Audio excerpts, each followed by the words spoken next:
It's been a little while since we've talked about Vanguard weaponry and what's best in multiplayer. Truthfully, having grinded out so many weapons the last couple of weeks, like shotguns, pistols, snipers, going for diamond and overall atomic camo, it felt so weird to go back and play with actual good guns for once, and man, it was great.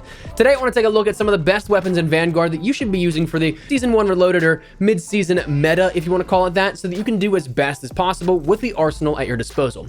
As we go along, let me know your thoughts down below. What weapons have you been finding success with? Like this list, try any of these out for the very first time and want to let me know how you did.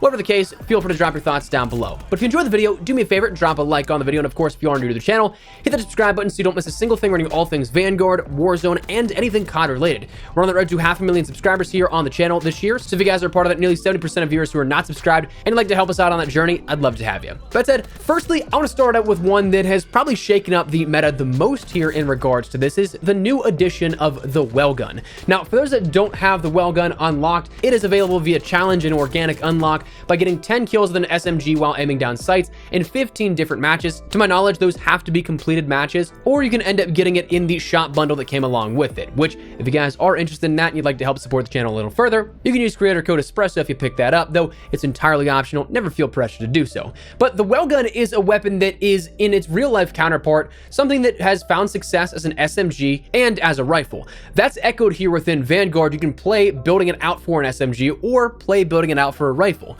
Personally, I think the rifle may be the better way to go here. Rifles packing just a little bit more punch and maybe feeling a little bit more at home here for you as a player. Now, the Weld Gun is kind of like the Cooper, in which we have a couple of attachments that are very useful, that are unlocked relatively early on, but also not as early as the Cooper. Basically, everything for the sort of meta Cooper build was unlocked very early within the weapon's progression. This may take a little bit more time here. Before this, I'd recommend the recoil booster for added fire rate, the shrouded barrel to increase that larger one-hit kill area, making it a powerhouse of a weapon, the slate reflector, the remove stock for a little bit more mobility, frenzy as a proficiency to regen some health after kills, quick to allow you to get around the map a little quicker, that sprint speed being benefited there. You can use fully loaded, and that's something that I would recommend if I'm not running quick here with this.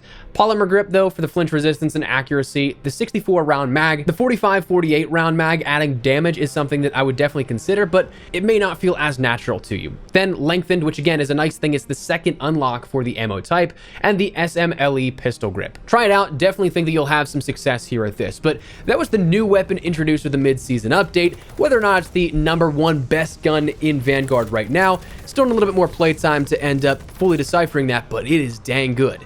But outside of that, we saw some weapon tuning with the mid-season update. What's the landscape look like now? Based on the patch notes that Sledgehammer gave us, we saw adjustments to the M1 Garand Type 99 3-line rifle and the Car 98 case. So a lot of these sort of air quote meta for Vanguard wasn't really touched. They're inconsequential changes because a lot of what we see still is going to be very powerful.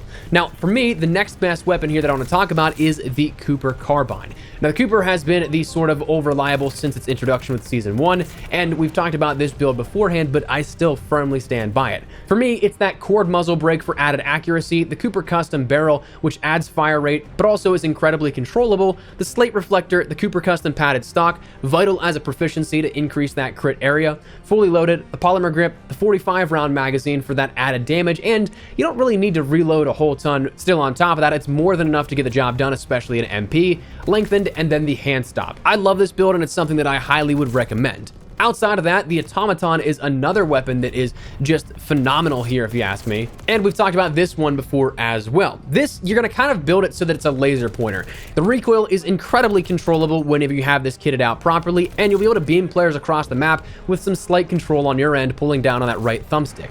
For this, I run the F8 stabilizer, Anastasia sniper barrel, slate reflector, the Anastasia padded stock, tight grip, fully loaded, the polymer grip, the 75 round Sakura magazines. You can get away with the 45 round magazine, but the 75 just gives you so much to work with, and honestly a ton of ammo in reserve, lengthened, and then the hand stop as well. This is honestly still one of my favorite weapons. It has been since the launch. While everybody still uses the STG-44, I think that this and a couple of others still far outclass that. But that said, that's the Automaton. Love that weapon. Next up, I'd say the MP40 still has a solid stranglehold on the meta for the SMGs. This probably is my choice for the best SMG maybe a little bit more situational. You have things like the Type 100 that are really good as well, with the ammo modification and also the proficiency of Vital still being in the mix there. But the MP40 is absolutely still an over-reliable of a weapon and gets the job done. We've talked about this build before here, but we'll talk about it again. This, I run the F8 stabilizer for that added accuracy and damage range, the 317mm barrel for that reduced scope sway and higher accuracy with recoil control, the slate reflector, the 33M folding stock for that sprint to fire speed, steady to reduce those movement penalties that may end up coming my way, fully loaded, the leather grip for a little bit more ADS speed. I want to try and snap to my enemies here with this build, the 32 round 8mm Kurz magazine for added damage, lengthened, and then the pistol grip as well for added sprint to fire speed. For this, I want to make sure that my shots are getting off as quick as possible. I'm running around a lot with this, so the sprint to fire is something that I absolutely want to focus on, and that's the build that I find the most success with. Try it out. I think you'll enjoy it as well.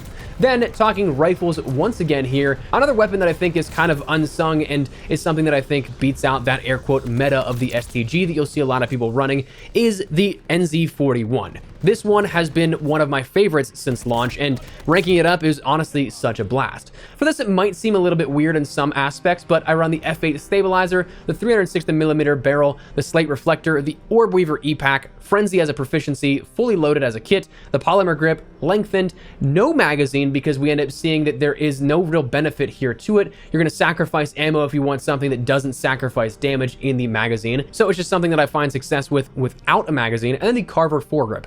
Love this one and have for a while. Definitely try it out. Now, before we continue to the final 5 here of the top 10, I want to take some time and talk to you guys about my friends over at Gamer Advantage. If you're like me, you're working on a computer all day, me in particular, as of recording this early, going to be on vacation when this ends up going live.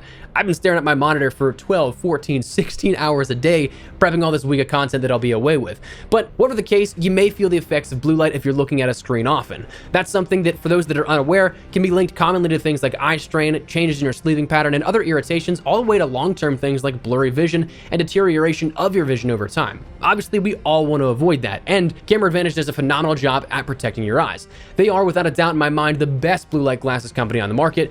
I've used cheap pairs off Amazon thinking that they were good enough in the past, but when you're considering something like your long-term vision health, is just okay, just fine really what you should be going for? I don't think so. With the most comfortable, durable, and lightweight frames on the market and the ability to be prescription ready while your insurance can cover that cost, I promise you'll be satisfied with these if you give them a chance. I've used my pairs now for about a year and have not once had any second guesses. In fact, with my clear framed ones, I honestly forget that they're on my face often because they're that minimally invasive. So if you're interested in learning more about them, check out the link in the description below, and if you're interested in picking up a pair for yourself, use code ESPRESSO at checkout and you'll get yourself a nice 10% off discount. That said, back to it. Talking about old reliables in terms of weaponry, it might not necessarily be my favorite, but it is one that absolutely can fry and is always something you can do well with, that being the STG-44. Just like the M4A1 within Modern Warfare, the XM4 within Black Ops Cold War, the STG is that weapon you can pick up whether you're a veteran or a brand new player and do well with. This, I run the F8 stabilizer, 760mm barrel, slate reflector, folding stock, vital as a proficiency, fully loaded, the polymer grip, the 30 Russian short 30 mags, lengthened, and then the Carver foregrip. Honestly, not much to really be said about this one. It's a great weapon to pick up and just use if you want to casually play. Outside of that, we're going to take a look at 2 MGs actually coming up next here. The first one being the DP27. This is one that can absolutely pack a punch, and of course, with the ability to have all the way up to 105 rounds per pan mag, I wouldn't recommend that one, but to be able to, you'll have ample amount of ammo and not really ever have to reload, especially if you're like me and run fully loaded on almost everything. For this, I run the G28 compensator, 680mm barrel, slate reflector, the adjustable stock, fleet as a proficiency to get that weapon swap, but also movement speed up, fully loaded as a weapon kit, the polymer grip, the 63 round 30-06 pan mag, so you end up getting extra damage in each round there, and also 63 rounds in multiplayer is still kind of overkill, so phenomenal choice in my opinion. Lengthened, and then the Carver foregrip. Try this one out because again, I absolutely think you'll like this one. The Bren is another LMG that absolutely packs a punch and honestly is probably the hardest hitting weapon within Vanguard's MP if you ask me. For this, I run the G28 compensator, the Queen's 705mm Royal barrel, which does not diminish your damage over range. You're always going to have that max damage, which is where this partially comes into play. Then we have the slate reflector, then we have the Queen's Model 11 BH stock, tight grip, so you end up having more control over your shots. Fully loaded, the fabric grip, because you're getting this out for a lot of control, but you're losing a lot in terms of mobility, so to be able to get your gun up a little bit quicker is absolutely crucial as well. Then the 50 BMG 50 round magazines, which combined with that Queen's Royal barrel adds damage to each shot that does not diminish over range. It's insane in that regard. Then lengthened and the carbon foregrip to finish it out. Honestly, an absurd build. Next, just firing along here with this, the penultimate weapon we'll talk about is the Type 100. Not really much to be said here outside of this. Again, it's like the MP40, great weapon to pick up and play, and of course you have things that add benefit to each shot you take, like the 30 Russian short magazines, like Vital. For this, I ended up running the rifle brake, the 374mm barrel, slate reflector, the skeletal stock, Vital as a proficiency, the kit of fully loaded, the fabric grip for that ADS speed and a little bit of mobility, the fabric grip for that sprint to fire speed and ADS speed, the 30 Russian short magazines, lengthened as an ammo type, and the pistol grip as well. Now, yes, the stacking doesn't break as it did beforehand whenever the game first launched, but having Vital allows you to have better chances to hit those crits, and also then the damage offered by the 30 Russian short can cover where you end up hitting limbs, and those are great bonuses if you ask me.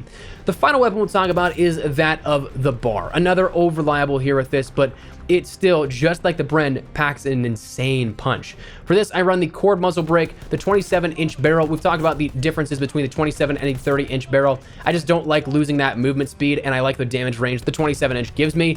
The slate reflector, the Chariot WR stock for control, same with hard scope, fully loaded, the polymer grip, the 50 BMG 30-round magazine. You can use the 20-round magazine, but the frame difference in terms of your ADS is like 2 to 3 frames, so it's a very minuscule difference that you'll end up noticing if you do it all. Lengthened, and then the hand stop to round out that build. But that is the top 10 weapons and what you should be running in terms of their class builds here within Vanguard. So that's where we're going to wrap it up. I'd love to hear your thoughts and feedback down there in the comment section down below. What do you guys think of this here? Do you like these builds? Do you find anything better than these? Whatever the case, drop it down below. But if you enjoyed the video, do me a favor, drop a like on the video. And of course, if you are new to the channel, hit that subscribe button so you don't miss a single thing regarding all things Vanguard, all things Warzone. Whatever the case, we got you covered with all things Call of Duty. So if you guys are interested, hit that subscribe button. I'd love to have you in the community. That said, thanks so much for watching. My name is Espresso. I'll see you guys later.